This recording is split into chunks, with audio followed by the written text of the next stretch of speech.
পাঠশালা Bangla YouTube চ্যানেলে তোমাদের স্বাগত জানাই। আজ ক্লাস 6 এর বাংলা বিষয়ের একটি প্রবন্ধ, লেখক তপন করের মাটির ঘরে দেয়াল চিত্র। এই প্রবন্ধটি বিষয়বস্তু সম্বন্ধে তোমাদের সঙ্গে আলোচনা করব। প্রথমে লেখক সম্বন্ধে কয়েকটি কথা আলোচনা করে নিই। লেখকের জন্ম 1954 খ্রিস্টাব্দে, হাওড়ায় তিনি বসবাস করেন। সরকারি আর্ট কলেজ থেকে তিনি পাশ করেছেন, গ্র্যাজুয়েশন কমপ্লিট করেছেন 1975 খ্রিস্টাব্দে। তারপরে কলকাতা বিশ্ববিদ্যালয় থেকে তিনি মাস্টার্স করেছেন। বর্তমানে তিনি একটি সরকারি বিদ্যালয়ের আর্টের টিচার। তিনি একজন শিল্প শিক্ষক। তার রচিত উল্লেখযোগ্য কিছু বই হলো অসামান্য মানভূম, ছবি আঁকতে শেখা ইত্যাদি।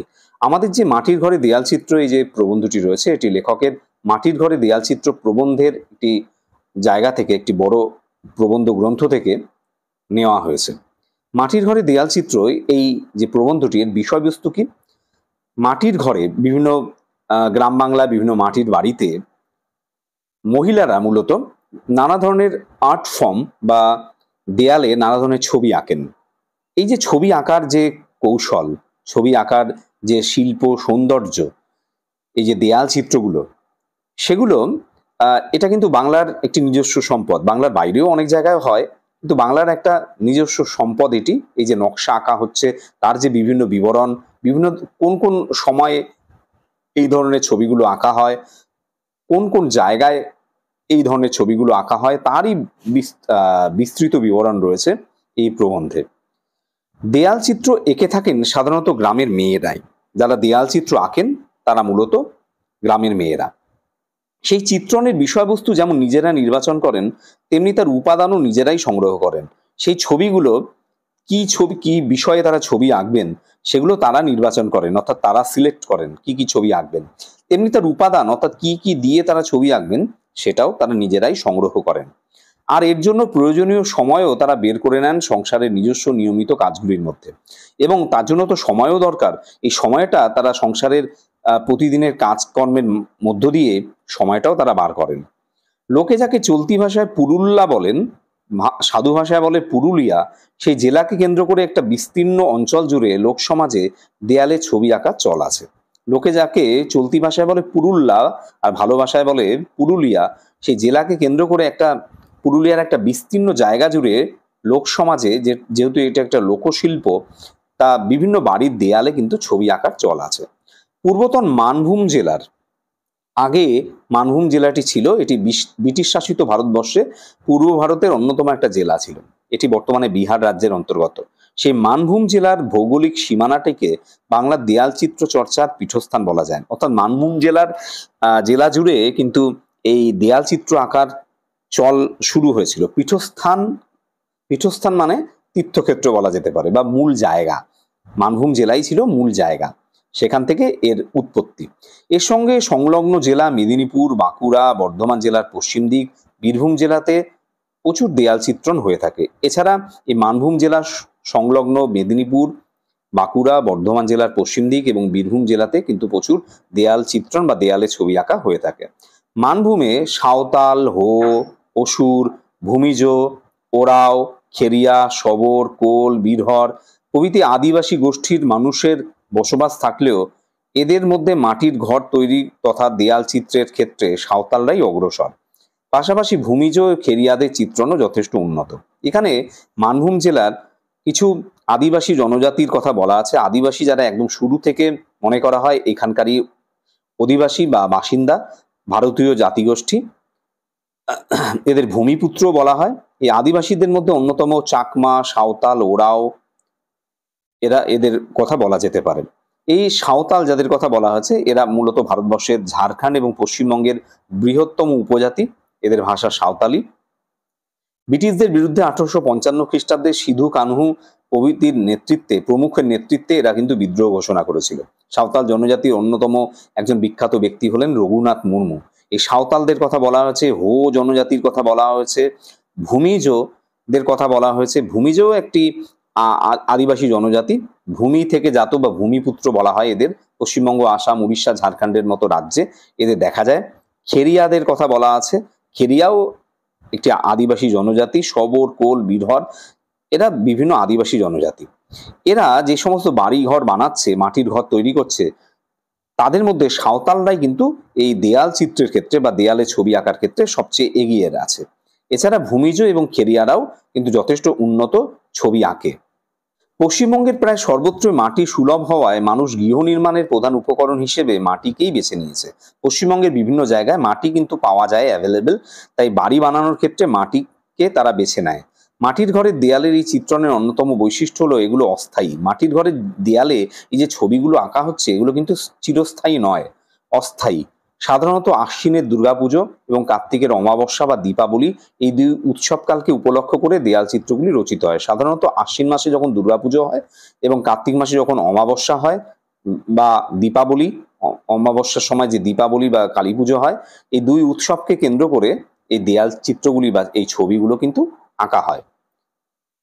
চিত্রণগুলি গৃহের সৌন্দর্যের জন্য অলংকার হিসেবে করা হয়, অর্থাৎ চিত্রণগুলি, এই ছবিগুলি আঁকা হয় গৃহের সৌন্দর্য যেন বাড়ায়, যেন একটা নারীকে অলংকার করলে যেমন সুন্দর লাগে, তেমনি গৃহের এই ছবিগুলো আঁকলে সেটা কিন্তু গৃহের অলংকার হিসাবে কাজ করে। সাধারণভাবে লালচে গিরিমাটি, গিরিমাটি এক ধরনের মাটি, গৈরিক মাটি, অয়েল পেন্টিংয়েও এই গিরিমাটি ব্যবহার করা হয় বা হতো। প্রাকৃতিক রঞ্জক অর্থাৎ প্রাকৃতিক রং বলা যেতে পারে, হাইড্রেটেড আয়রন অক্সাইড থাকে এই মাটিতে। মাটির রং সাধারণত হলুদ হয়, সেই গিরিমাটি ব্যবহার করা হয় এই ছবিগুলো আঁকার ক্ষেত্রে। তার মধ্যে গিরিফল চুবিয়ে, গিরিফল এক ধরনের ফল, গিরিফলকে টেপারি বলা হয়। যদি ছবি পাই আমি ছবিটা স্ক্রিনে দিয়ে দেব। দুর্গাপুজোর আগে বাড়ির দেয়ালে যখন নাতা হয়, অর্থাৎ নাতা দিয়ে, অর্থাৎ ছেঁড়া কাপড় দিয়ে যখন লেপা হয়, নিকোনো হয়, তখন তারপরে আলপনা আঁকা হয় এই গিরিফল দিয়ে। এই গিরিমাটি গুলে এই ফলের ছোপ দেওয়া হয় এই বাড়ির দেয়ালে।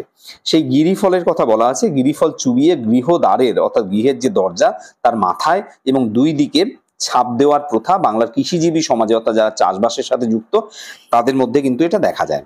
সাঁওতাল, ভূমিজ, মাহাতো বা কুর্মী, বাউরি, শবর ইত্যাদি গোষ্ঠীগুলি কালী পূজা অর্থাৎ কার্তিকের অমাবস্যাকেই গৃহমার্জনা ও অলঙ্করণের জন্য নির্দিষ্ট করেছেন। এই সাঁওতাল, ভূমিজ যারা রয়েছেন, মাহাতো, কুর্মী যারা রয়েছেন, তারা এই কালী পুজোর সময় বা কার্তিকের এই অমাবস্যার সময় তারা গৃহমার্জনা অর্থাৎ ঘরবাড়ি পরিষ্কার করেন এবং তারপরে এই ঘরবাড়িতে আঁকা, দেয়ালে আঁকা কাজটা করেন। সে আঁকার কাজের জন্য তারা কিন্তু এই সময়টাকেই নির্দিষ্ট করেছেন। এই তিথিতেই রাঢ়বঙ্গের কৃষিজীবী যারা, অর্থাৎ রাঢ়বঙ্গ বলতে কোন বঙ্গকে বলা হয়েছে, মূলত বাঁকুড়া, পশ্চিম মেদিনীপুর, বর্ধমান, বীরভূমের পূর্ব দিকের যে সমস্ত এলাকা রয়েছে, এই অঞ্চলের মাটি হলো লাল মাটি, পশ্চিমবঙ্গের পশ্চিম দিক বলা যেতে পারে।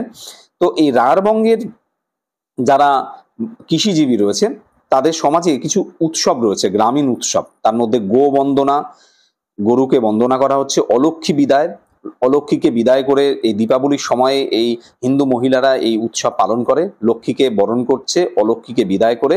অলক্ষ্মী হলো অমঙ্গলের প্রতীক আর লক্ষ্মী হলো মঙ্গলের প্রতীক, তাই অলক্ষ্মীকে বিদায় করে লক্ষ্মীকে আহ্বান করা হয় এই সময়। এই সময় কাড়া খুঁটা, গরুকে কেন্দ্র করে গরুর লড়াই ইত্যাদি হয়, একটা উৎসব। গরু খুঁটা প্রভৃতি পালিত হয়। সমগ্র ঘর বাড়ি মেরামত করা হয়। লেপা মোছা করার পর গৃহাঙ্গনের অর্থাৎ গৃহের যে অঙ্গন বা বাড়ির যে সামনের যে উঠোন, তার প্রবেশদ্বার থেকে উঠোন, সমস্ত জায়গা, গোহাল যেখানে গরু থাকে, যেখানে ধানের গোলা থাকে বা মড়াই থাকে, অর্থাৎ যেখানে ধান চাষের পরে ধানগুলোকে মজুত করা হয়, সেই সমস্ত মূল বাসগৃহ, মূল যে ঘরটা, বাড়ি যেখানে মানুষ বসবাস করে, শোয়ার ঘর, সমস্ত জায়গায় আলপনা দিয়ে আঁকা হয়। অর্থাৎ কোন কোন জায়গায় আঁকা হয় সেটা বলা আছে। মূলত জ্যামিতিক আকার আশ্রিত বর্ণ সমাবেশে রচিত হয় সাঁওতালি দেয়াল চিত্র। একটা জ্যামিতিক ফর্ম, অর্থাৎ আঁকার ক্ষেত্রেও কিন্তু একটা নির্দিষ্ট স্টাইল বা একটা মাপ আছে।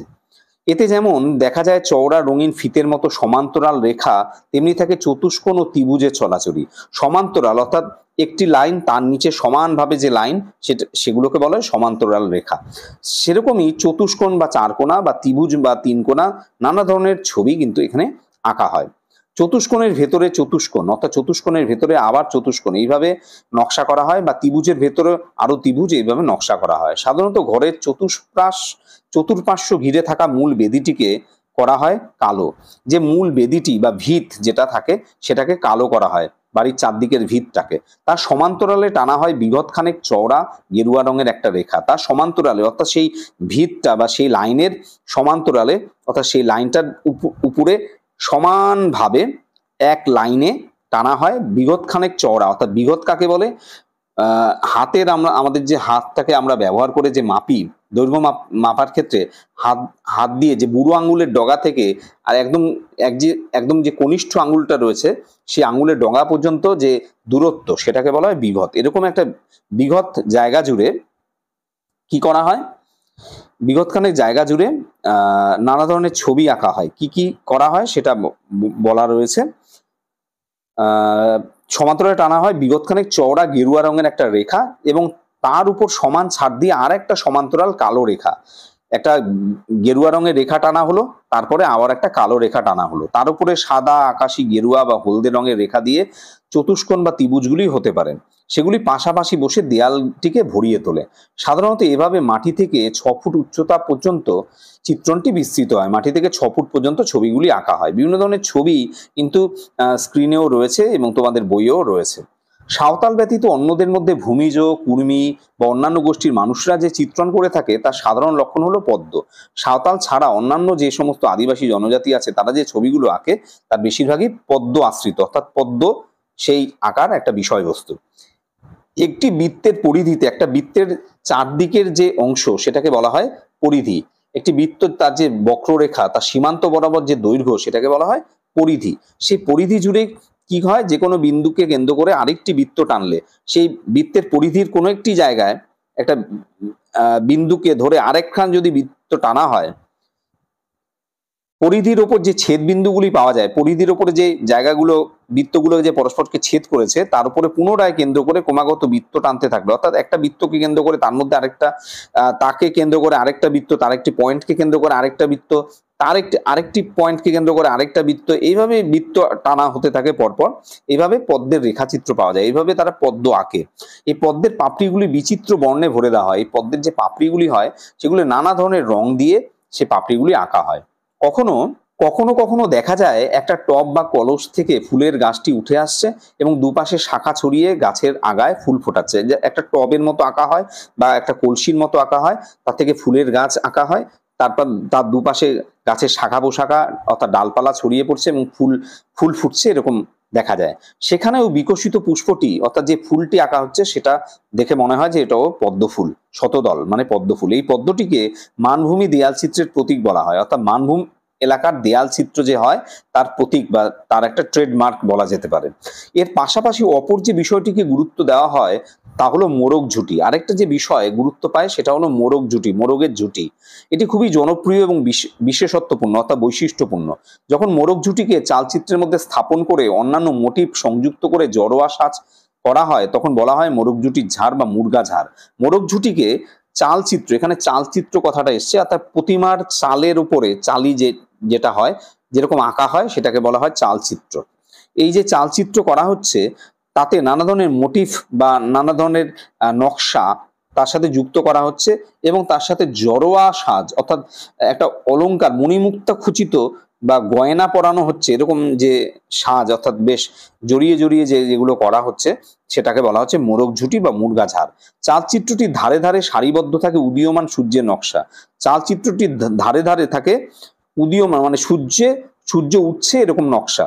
সূর্যগুলির ফাঁকে ফাঁকে উঠে আসে একটা করে 8 ফোঁটা পদ্ম, আর সূর্যগুলোর মাঝে মাঝে 8 ফোঁটা পদ্ম পুরোপুরি ফোটেনি এমন পদ্ম থাকে, অর্থাৎ পদ্মের কুড়ি।